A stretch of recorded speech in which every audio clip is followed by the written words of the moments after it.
काय ह्यो तर म्हणतोय ओबीसीचा ओबीसीला न्याय मिळाला पाहिजे, आमक्याला मिळाला पाहिजे, तमक्या न्याय तर याला स्वतःलाच मिळालाय.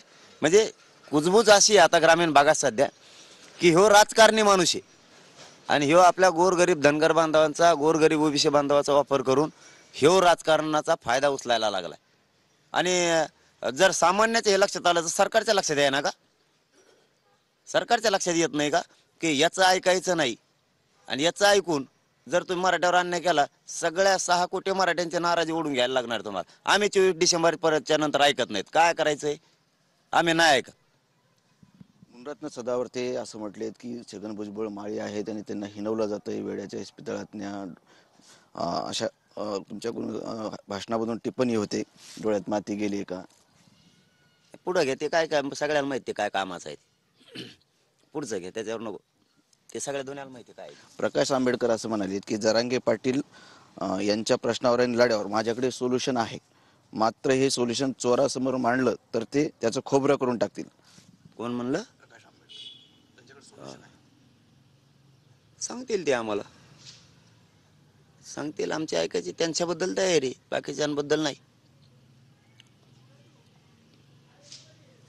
ऋषिकेश बेदरेंना काल जामीन भेटला, परंतु त्यांनी असं बोलताना असं म्हटलंय की शरद पवारांचा मी कार्यकर्ता होतो आहे आणि या आंदोलनाबाहेर मी सहभागी झालो होतो. पवारांचा या आंदोलनाशी माझा संबंध नाही किंवा जरांगे पाटलांनी माझं नाव घेतलं नाही याची मला खंतही वाटत नाही. नाही नाही, नाव घेतलं नाही असं नाही. त्यांच्यात किती जीव आहे किंवा मराठा समाजाचा पण ते पण त्याला काही ही होते, नाव घेतलं नाही असं काहीच नाही. आम्ही सगळा मराठा सोबत समाज त्यांच्यासोबत आहे, आम्ही त्यांच्यासोबत येत. हे असलं काय उगाच हे एखाद्या जळणाऱ्या प्रतिनिधींनी प्रश्न सापडून आणल्यासारखं आहे. ऋषिकेश बेदरे कधीच नाराज होऊ शकत नाही समाजावर, कधीच. त्याने 22 समाजासाठी काम केलेले राजकारणीवर आहेत. नाव घेतलं नाही ते त्यांनाही कळतंय, काय अडचणी असतात, काय असते ते सगळं त्यांनाही कळतंय. हे खोडसाळपणानं मुद्दाम होऊन कोणीतरी त्यांना प्रश्न विचारलेला आहे.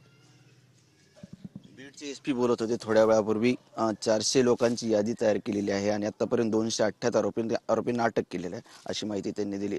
कारवाई चालूच आहे. काय केलं? 278 लोकांना अटक केलेली आहे आरोपींना. मग आता अन्याय होणारच ना गोरगरीब मराठ्यावर. शेवटी आता त्याचं ऐकायचं म्हणल्याच्या नंतर सरकार गोरगरीब मराठ्यावर अन्याय करणारच ना. कारण निष्पापावर अन्याय करणं त्याचं ऐकून दुसरं काय करणार आहे सरकार? तेच करणार आहे. आम्ही रोज तेच सांगतो, निष्पाप लोकांवर अन्याय व्हायला लागलाय, तुम्ही करू नका. सरकारच्या विरोधात रोष वाढायला लागलाय. दौऱ्याचा 5वा टप्पा सुरू होणार आहे. किती तारखेला सुरू